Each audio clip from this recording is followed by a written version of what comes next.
నాన్న ఆ తర్వాత కొడుకు చెప్పే మాట వినడానికి కూడా ఇష్టపడలేదండి.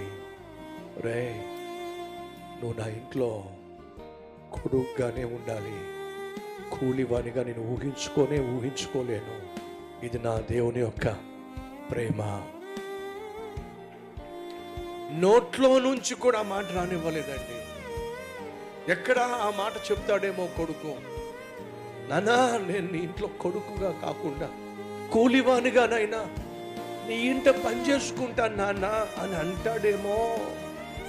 ఆ మాట రానివ్వకుండానే తండ్రి ఏమంటున్నాడు చూడండి, ఒరే నువ్వు నా కొడుకురా, కొడుకుని కొడుకుగానే చూస్తాను తప్ప కూలివాడిగా నేను ఎప్పుడు చూడను. సహోదరి సహోదరులు, మనం ఎంత చెడిపోయినా, ఎంత పాడైపోయినా, దేవునికి ఎంత దూరం అయిపోయినా మనం కొడుకులమే, మనం కూతుర్లమే, కూలివారము కాదు. మనం ఆయన దగ్గరకు తిరిగి వస్తే చాలు, ఆయన మనల్ని కొడుకుగానే కూతురుగానే అంగీకరిస్తాడో, అంతేకాదు ఆశీర్వదిస్తాడో. దాచిపెట్టిన అన్నిటినీ కూడా నీకు అప్పగించేస్తాడు.